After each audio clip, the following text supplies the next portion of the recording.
बॉलीवुड जो अपनी चमचमाती दुनिया और ग्लैमर के लिए जाना जाता है, वहाँ स्ट्रगलर्स के लिए एक अलग ही रूल बुक है। अब हाल ही में राहुल बोस ने एक किस्सा शेयर किया जो काफी वायरल हो रहा है। दरअसल राहुल बोस जैसे टैलेंटेड लोग जिनकी अदाकारी की कसम तक खाई जाती है, जब इंडस्ट्री में नए नए आए थे तो भाई साहब उन्हें बैठने के लिए कुर्सी तक ऑफर नहीं की गई। कुर्सी, एक मामूली सी कुर्सी। सोचिए जरा, इंसान बॉलीवुड में हीरो बनने आया है और उसे बैठने के लिए एक अदद कुर्सी भी नहीं मिलती। बेचारे राहुल सेट पर जहाँ जगह मिलती वहीं बैठ जाते, कभी डिवाइडर पर, कभी सड़क किनारे और कभी जमीन पर। और कुर्सी वो तो नेपो किड्स के लिए रिजर्व रहती है ना। अब आप सोच रहे होंगे क्या इंडस्ट्री में ऐसा ही होता है? जी हाँ, यहाँ बाहर से आए लोगों के लिए संघर्ष की शुरुआत एक कुर्सी से ही होती है, जबकि नेपो किड्स के लिए तो डायरेक्टर और प्रोड्यूसर किंग साइज सोफे रेडी रखते हैं। बेचारे राहुल बोस ने जब ये हाल देखा कि भैया यहाँ कुर्सी तक नसीब नहीं हो रही, तो उन्होंने अपनी मेहनत से एक शॉप से 10,000 की एक शानदार कुर्सी खरीद डाली। अब वो जहाँ भी जाते अपनी कुर्सी साथ लेकर जाते। आखिरकार खुद की इज्जत तो खुद ही बनानी पड़ती है। राहुल बोस को तो अपनी कुर्सी के लिए खुद शॉपिंग करनी पड़ी, लेकिन नेपो किड्स के लिए सेट पर आते ही बाप दादाओं की विरासत की कुर्सी पहले से रिजर्व होती है। और ये सब कुर्सी का खेल यहीं खत्म नहीं होता। आप सोचिए, अगर कोई नेपो किड होता और उसे कुर्सी न मिलती तो ट्विटर पर जस्टिस फॉर नेपो किड्स का ट्रेंड शुरू हो जाता। पूरा बॉलीवुड लाइन में लगकर उनके लिए कुर्सी लेकर आता। लेकिन राहुल बोस जैसे लोग, उनकी कुर्सी तो दूर, उन्हें ये बताने में भी सालों लग जाते हैं कि वो भी इंडस्ट्री का हिस्सा हैं। बाहरी टैलेंट्स के लिए ये इंडस्ट्री की कुर्सी यूं ही दूर रखी जाती है ताकि वो पहले लड़ें, गिरें, फिर उठकर खुद के लिए जगह बनाएं। और नेपो किड्स, उन्हें तो हाथ में चम्मच पकड़ाकर, थाली सजाकर, कुर्सी पर बिठाकर सीधा किंगडम दे दिया जाता है। कसम से इन नेपो किड्स का स्ट्रगल तो शायद यही होता है कि कुर्सी पर बैठने से पहले फैन से कितने एंगल पर हवा लेनी है। राहुल बोस का किस्सा यही बताता है कि बॉलीवुड में मेहनत का फल तो मिलता है, लेकिन पहले कुर्सी के लिए लड़ना पड़ता है। आखिरकार राहुल ने अपनी खुद की कुर्सी खरीदकर ये साबित कर दिया कि बाहर से आए लोगों को भी जगह मिलती है, लेकिन वो जगह जबरदस्ती बनानी पड़ती है, छीननी पड़ती है। और नेपो किड्स, उन्हें तो विरासत में सिर्फ कुर्सी ही नहीं बल्कि सोफे, बेड और मसाज चेयर भी मिलती है। तो जनाब, यही है बॉलीवुड का कुर्सी स्ट्रगल, जहां एक और टैलेंटेड स्ट्रगलर अपनी कुर्सी लेकर सेट पर घूमते हैं और दूसरी ओर नेपो किड्स सोने की कुर्सी पर बैठे बैठे कॉफी सिप करते हैं। 90s के दौर की एक ऐसी एक्ट्रेस जो अपना शरीर दिखाकर रातों रात मीडिया की सुर्खियों में आ गई और फिर साल 2000 में अचानक एक बैंकर से शादी करके अपने करियर के पीक पर बॉलीवुड को टाटा बाय बाय कर दिया। ये एक्ट्रेस है शिल्पा शिरोडकर, जो अपने जमाने की खूबसूरत लेकिन घमंडी एक्ट्रेसेस में शुमार की जाती है। साल 2000 के बाद शिल्पा शिरोडकर साल 2009 में उस समय चर्चा में आ गई जब इस पर अपने जीजा महेश बाबू को अंडरवर्ल्ड की मदद से किडनैप कराने का आरोप लगा। आखिर क्यों शिल्पा ने अचानक से बॉलीवुड छोड़ा और क्यों इसने अपने जीजा महेश बाबू को अंडरवर्ल्ड से किडनैप कराया? इन सारे सवालों के जवाब आपको इस वीडियो में आगे मिलेंगे। बहुत दिनों के बाद रियलिटी वीडियो आ रही है और इस बार शुरुआत करेंगे 90s की इस फेमस एक्ट्रेस से। शिल्पा शिरोडकर 90s के दौर में एक फेमस एक्ट्रेस थी, लेकिन बॉलीवुड में बहुत ज्यादा सक्सेसफुल नहीं हो पाई।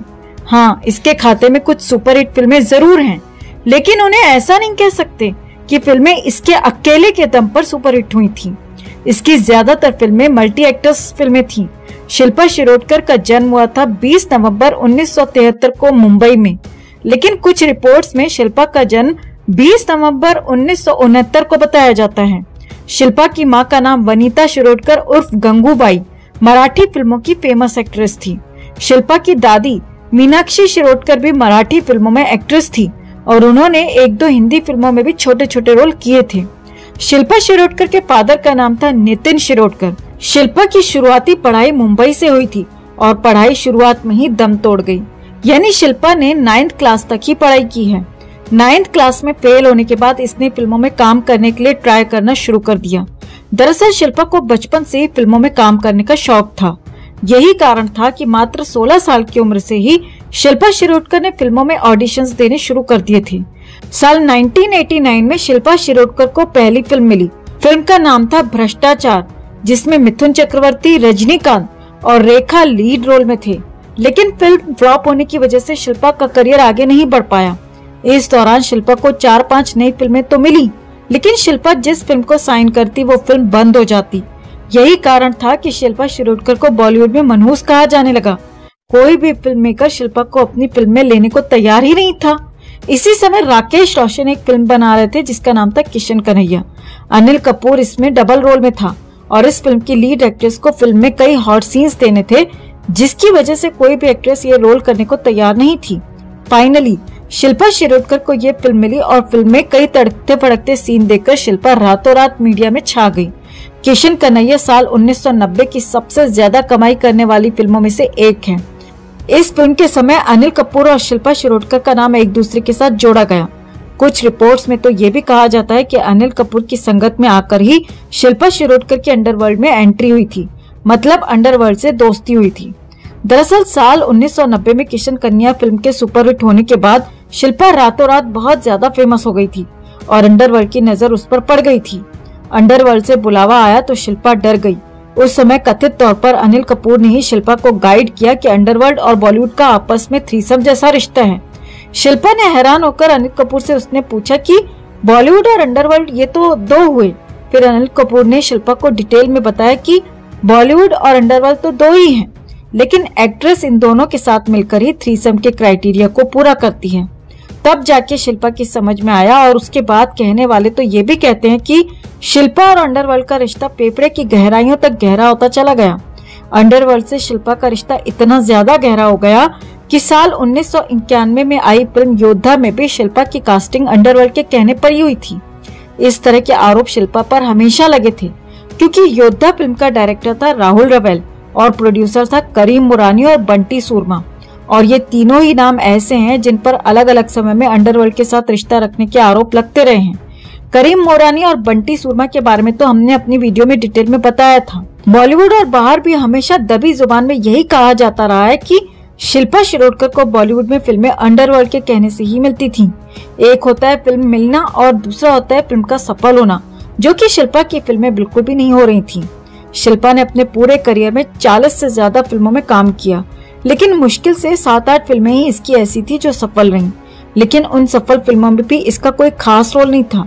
शिल्पा की फेमस फिल्मों में किशन कन्हैया, गोपी किशन, बेवफा सनम, रघुवीर, योद्धा, स्वर्ग यहाँ नर्क यहाँ, खुदा गवाह, हिटलर, बदमाश और आंखें जैसी फिल्में शामिल हैं। शिल्पा 1997 तक हर साल 3-3, 4-4 फिल्में कर रही थी, लेकिन 1997 से इसका करियर डाउन होता चला गया, जो कभी ऊपर गया ही नहीं था।